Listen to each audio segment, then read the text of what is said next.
Hi, everybody. I'm feeling pretty amazed tonight.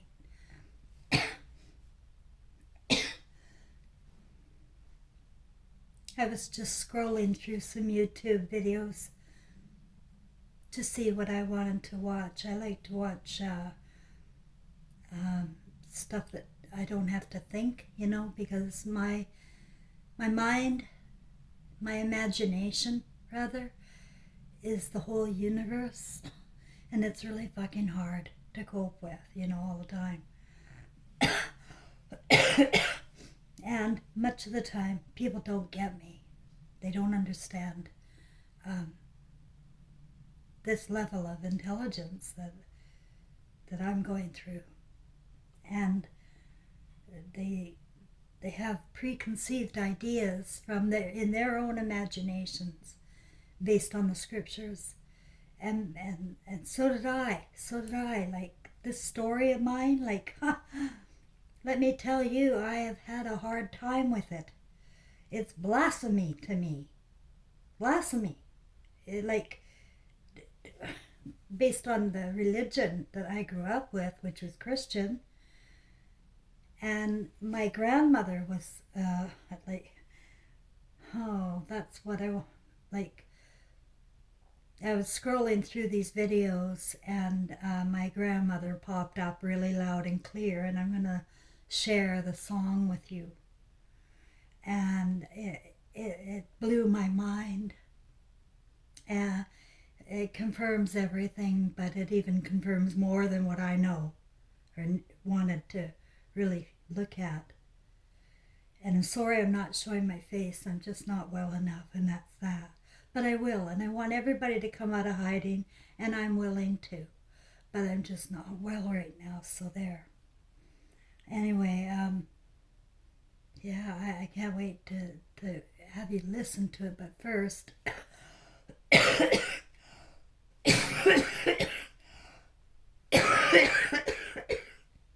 It's a song, you know.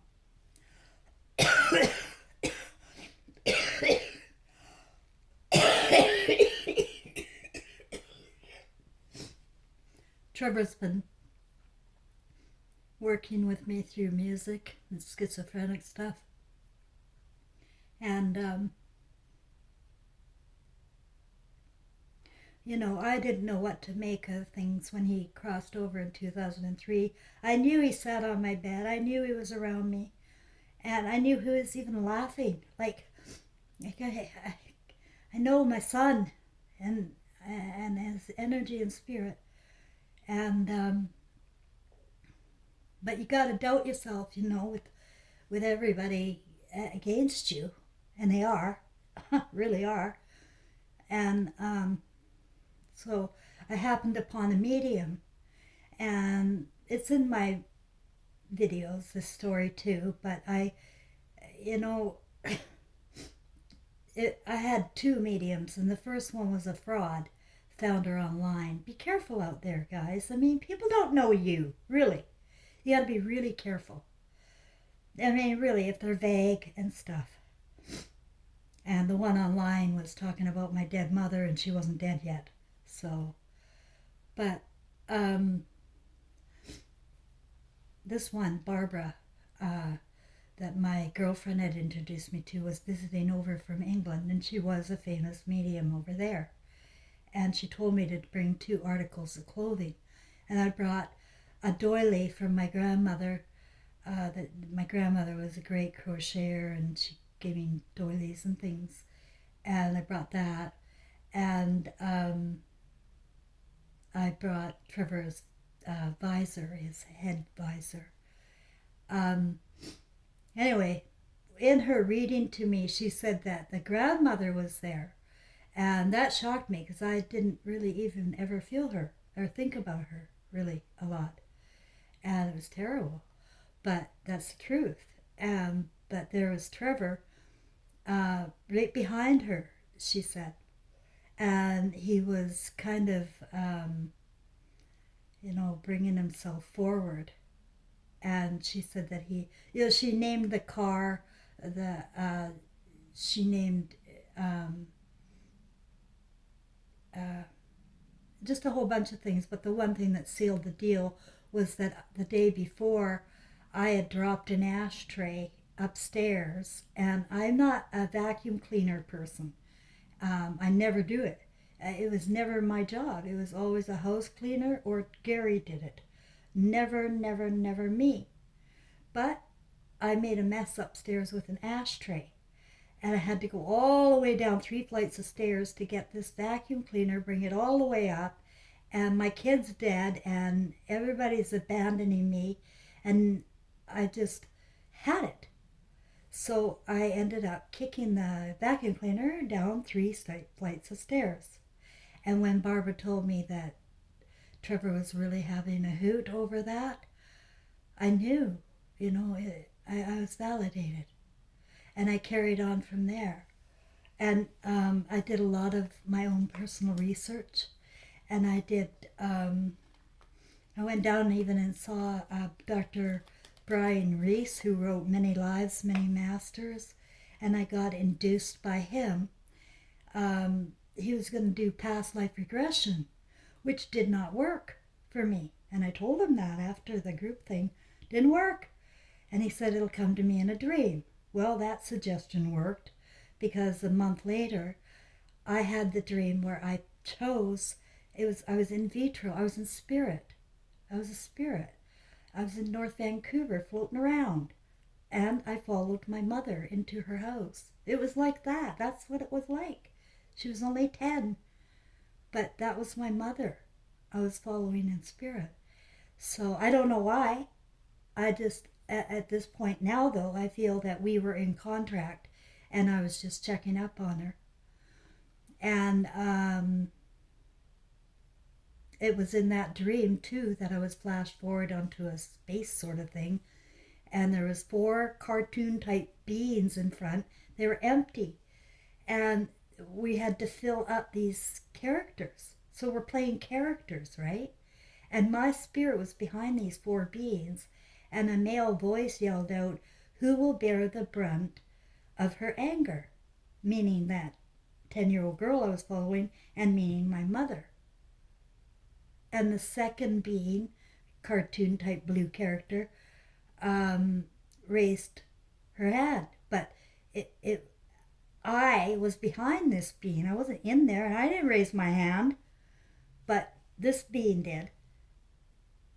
But my spirit went into her. It went into her. I took over her. I'm a walk-in of Cheryl Ann Grosclose. But I am with the Star Cluster family, and it includes my grandmother, who was also born in September like myself, and who was very much a Christian, but a different kind. Like, she was the kind that I am, like now. Like, you serve your kids and people, right? You don't go worship at temples.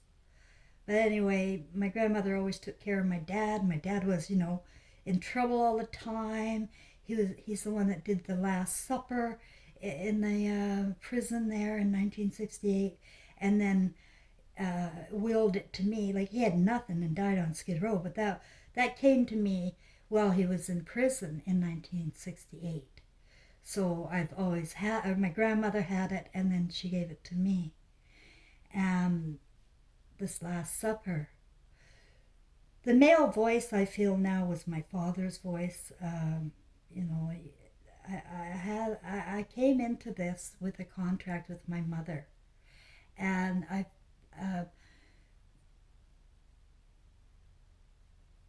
I'm not going to go into all that right now because it'll just distract me. And to tell you the truth, I've got to be honest, I am more distracted than usual because I've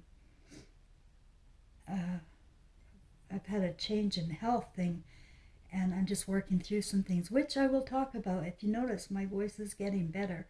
I do still have the respiratory issues, but that is being worked out too, hopefully. We don't know.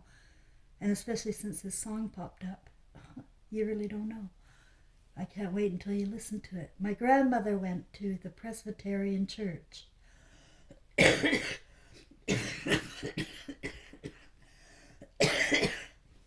And she even spoke in tongues. And so it was, but she was a really good woman and had a heart of gold. And she was the only one in my world that really gave me comfort and joy. You know, she was candy. To me, she was candy. And now in my walk, in my journey, since I was visited by Trevor and the Beings of Light, and they downloaded me with that history, the history of the world, and the history of Scripture, and the history of Jesus, and and Mary. You don't even know half of it with Mary. You don't even know she was beheaded in Ephesus, Turkey. But I walked this journey. I was even there physically before I was visited and downloaded about my past lives.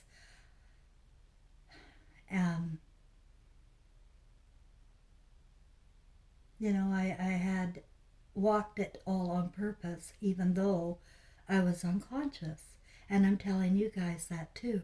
A lot of things you did, you know, you're beating yourself up for, you may have done for a very good reason or in contract, because this is the other thing I wanted to make sure I said tonight, and that is this. When Trevor was 13, computers were just coming out, and the Atari game came, you know, the video game, Atari, and our computer, actually it was a physical computer, and Trevor was, like Gary was an IT professional, and so we had 3 computers in the house. So Trevor had his own, and he came into the kitchen one day, and he said to me, "Mom, this is it. This game, it's called Simulated City." He said, "This game is the way life really is. We do pick our roles. We do pick who we want to be." You know, at the time he was in a lot of trouble, a lot of shit. I had a guide come to me, and kind of spirit thing, said when Trevor was 13, Trevor's in trouble. And I didn't know the damage this so-called husband of mine was doing. I didn't know that he didn't target me for marriage for me, that it was never about me, and that I've been a very naive woman. I've been like walking around like a freaking kid my whole life, and everybody's taken from me. It's been like taking candy from a fucking baby with me, with everybody. You're not alone. Anybody feeling bad, it's everybody. And they're going to know it. They're going to know it. Because none of this was a lie. It's all been downloaded into my imagination. And I own the story, the Jesus and Mary story, the King James and Bloody Mary, Queen Mary story, the Gladys Love and Elvis Presley story, and I own the Cheryl Ann Gross Clothes story. But I don't own the Trevor story. The song came, and I'm just gonna let you decide, was this a message to me as I'm scrolling through criminal interrogation type YouTube, and this thing shows up on my video. When I was just a little girl of about 8 or 9, I went to a Presbyterian church with my grandparents. They sang a hymn that morning, which was the most beautiful thing I had ever heard. It's never left me.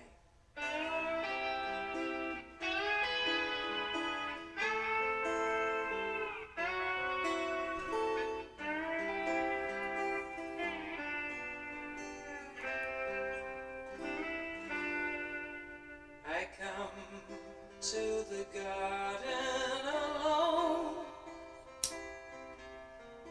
while the dew's still on the roses, and the voice I hear falling on my ear, the Son of God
stay in the garden with him,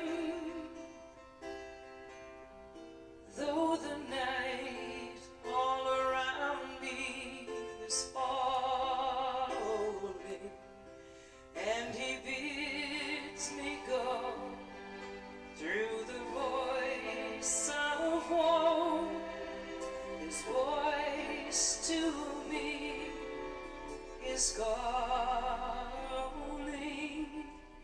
and he walks with me, and he talks with me, and he tells me I am his own,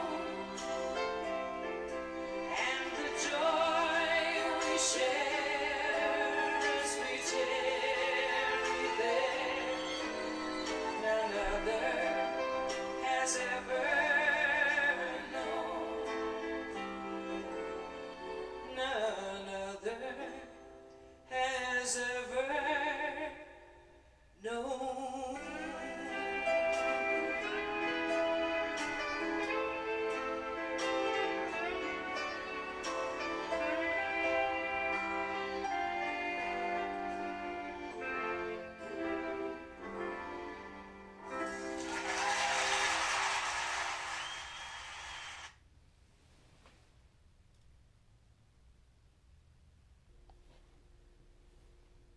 The beauty of that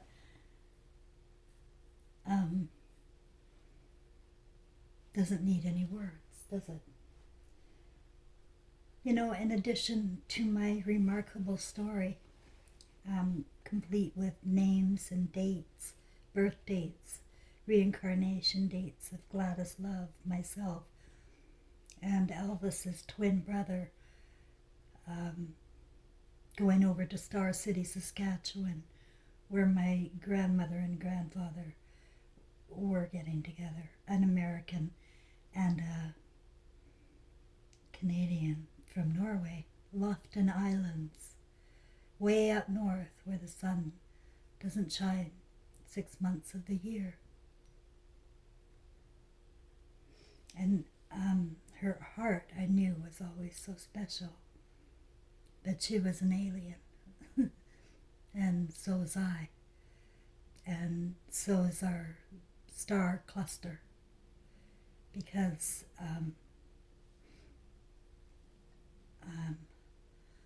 you know, part of my story is Trevor had 2 children. He was wild, you know, like my dad, and he was addicted since he was put on the Ritalin grade 2, which is meth. Anyway, things really were bad at home too. It was so ugly for Trevor. You know, it was a very, very ugly world. And I was lobotomized from my feelings of strength and you know, intuition.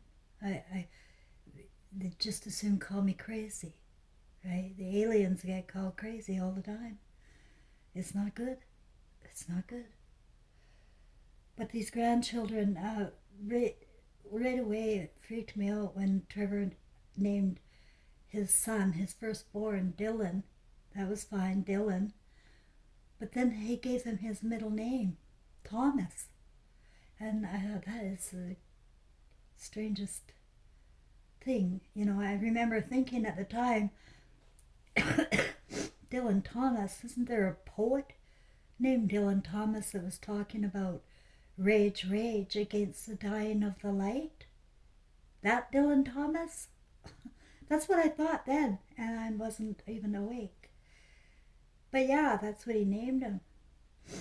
And then he had an affair with a woman for about a week, a redhead with the wiry hair, so I don't know what color she's going to be next life, but very, very sneaky girl. Was stealing my dimes. He brought her over, and anyway, they weren't together very long, and she didn't tell him that she had a daughter. And bad things happened to the daughter because after Trevor crossed.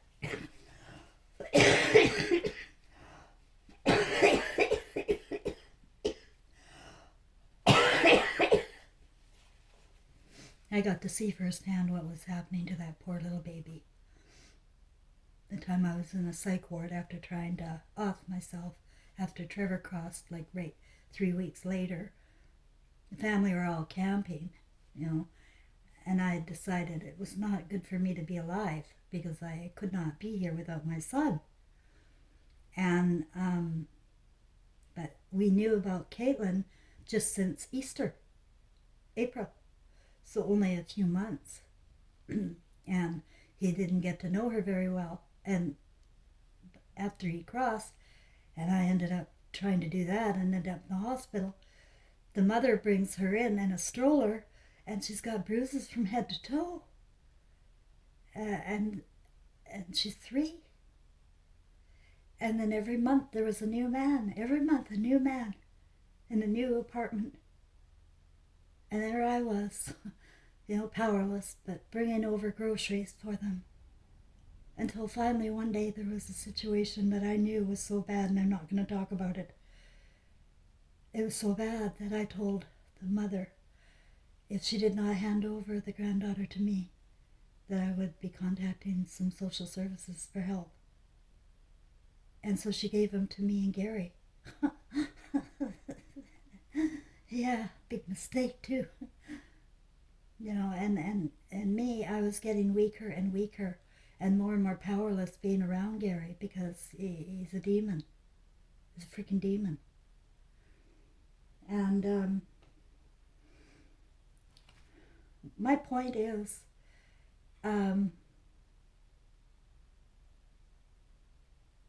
my story is very real, and it involves history that everybody studies. And so I am compelled to share my imagination with you, because each of us have our own imagination, or tunnel, if you will. It's a tunnel, is your imagination. And the beams in your pupils are recording your story.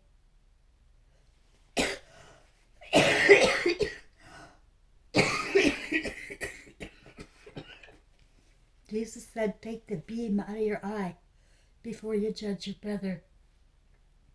Well, the beam is those crystal stars in your eyes that can't die. They leave your body with your that's the tunnel. There you go, in the tunnel.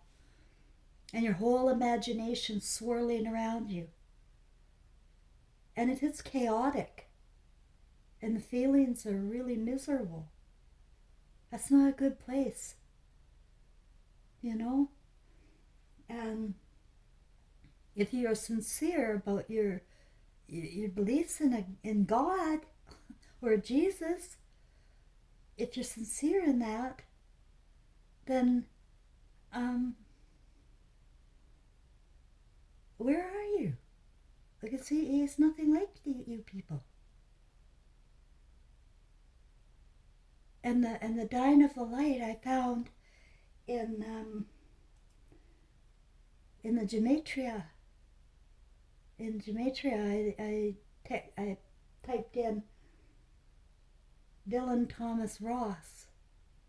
That's the grandson who, after Trevor crossed, was adopted by the mother didn't want him, and her aunt, who was 58 at the time, and a lesbian, apparently to the courts was the best option for Dylan to be raised in. And now apparently he's a 26-year-old antisocial personality. He can't stand the family. He stays by himself and he plays video games all the time. And so I don't know him at all, and the hope of me ever getting to know him, and he's very overweight, very fat. He's a lot of McDonald's apparently. And that's the way humanity is too, isn't it? Like the way people are eating, they don't take care of their bodies. They depend on outside gods to take care of their bodies and tell them what to do. And here's some artificial things for you to try. So I looked up his name with his new last name, which I won't say. But it told me to be coded to be careful, because there's a lot of these gematria that put a lot of garbage in. So you gotta be intuitive with it. Which ones are talking to me? Jupiter is talking to me, and it's the first one that jumped out. I don't know why. World, energy of the spirit, mysterious, roots of David, bigger than you can imagine, make a wish. Happy Monday.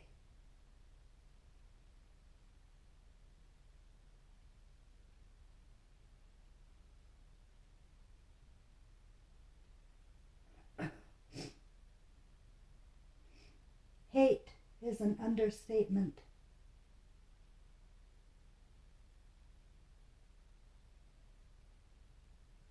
Die already, Randy.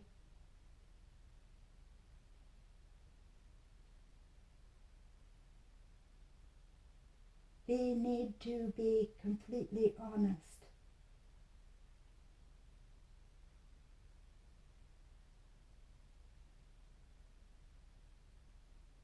CERN has a catastrophic failure.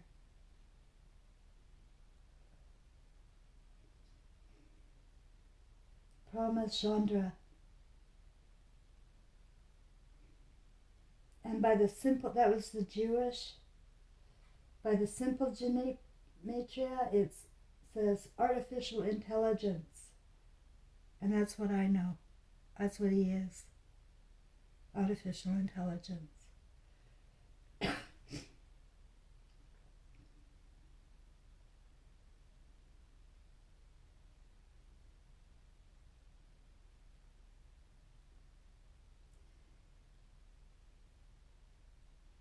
Phoenix is rising.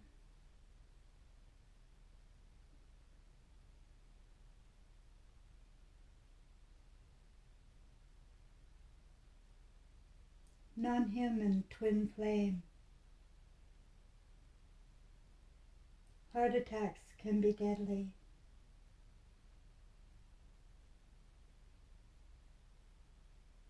What is God telling me? Very, very soon.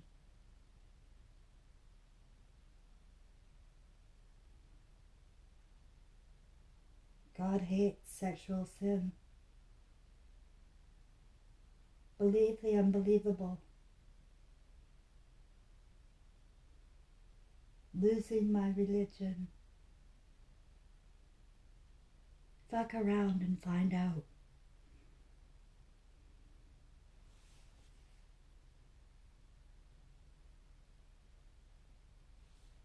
Total lunar eclipse.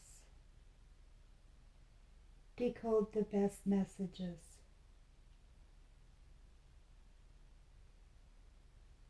Tonight's the night. Solar eclipse wins.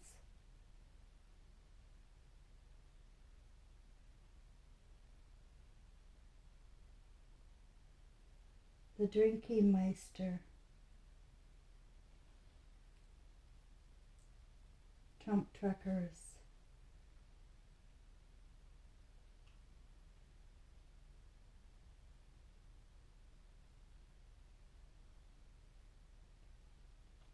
So I don't know. Like, I don't take everything. I, spiritually speaking, I look at a lot of different things and I see if it lines up with how I feel, right? And right now, up to how I feel, it's just up to how I feel as I'm very sick. And my son has blessed my life with the idea that our imaginations are the creator of our lives. And we all can we come with a story, and we're all playing it out, and that's what I know so far. Honestly, I just don't want to know anymore.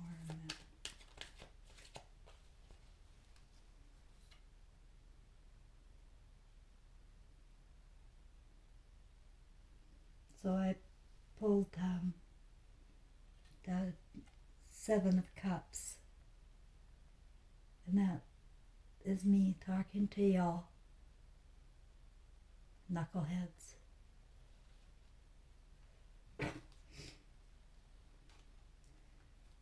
Are you all artificial intelligence now, or is it just the kids? Because without feelings, and I know my granddaughter has made it very clear, no feelings allowed. And I don't blame her. The trauma based upon, what goes on at home because of what parents are watching on TV and how kids are being educated. It's a chaotic mind. It's a chaotic tunnel. And, we're getting reborn into emotional feelings that are really toxic and wrong, because all we're doing is judging. We're not doing a lot of loving. And, I've been able to experience this, and it's been freaking amazing. And I don't know anyone like me. I don't know anyone like my story.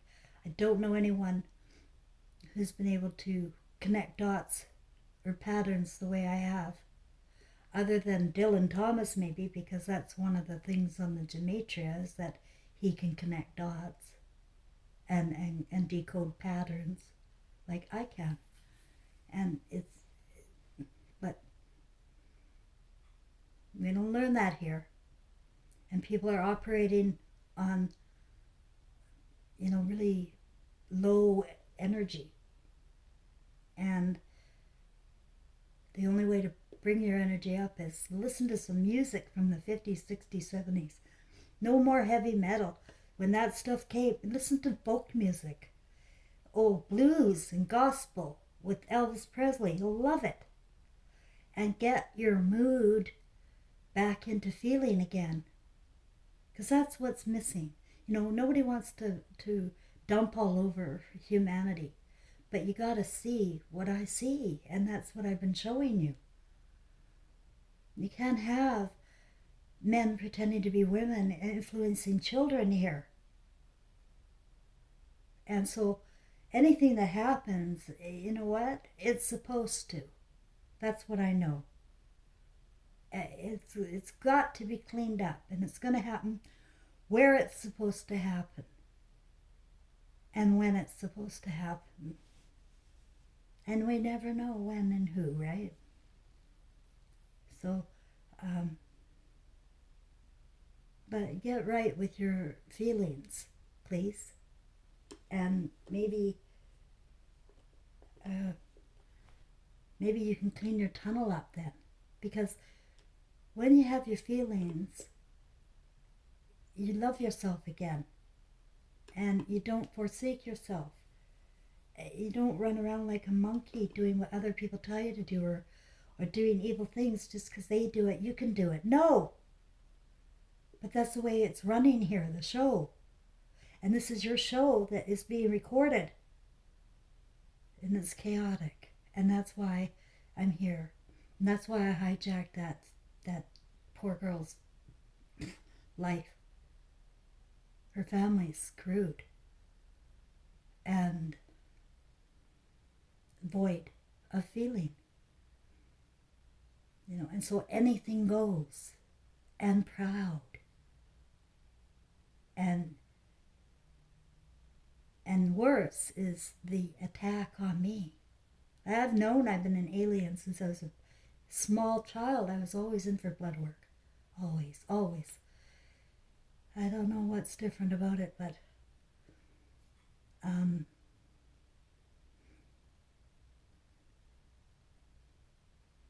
it's just all from my imagination, right? It's all from my imagination. I'm going to be really clear about that. And you have yours. What does yours look like? When you were a child, who did you want to be? What did you play out as a child? There's some really good clues that you probably will see that you actually did live out a lot of your childhood, joys and games that you wanted to play and roles that you played it in. I don't know what the age is of my subscribers, but I doubt they're under 30 or under 40 even.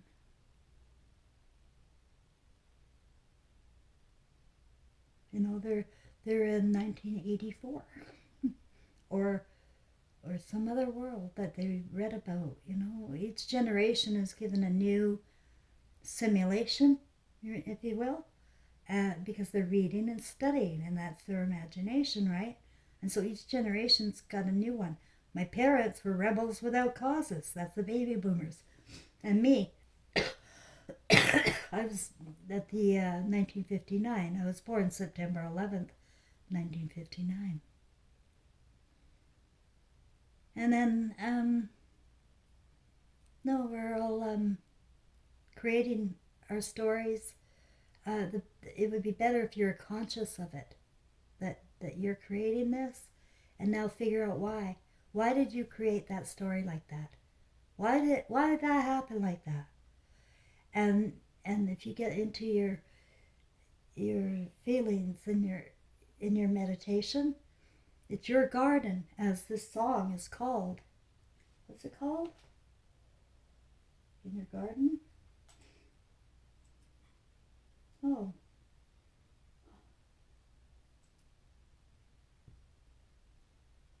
In the Garden by Anne Murray. Happy Sun. I can't make this stuff up. So, and 9 years ago. So those were all clues that I should listen to it. And then when she started singing and talking about the Presbyterian Church, I knew my grandmother was speaking to me to get this message through, and you can do with it what you will. Okay? So have a good night, everybody.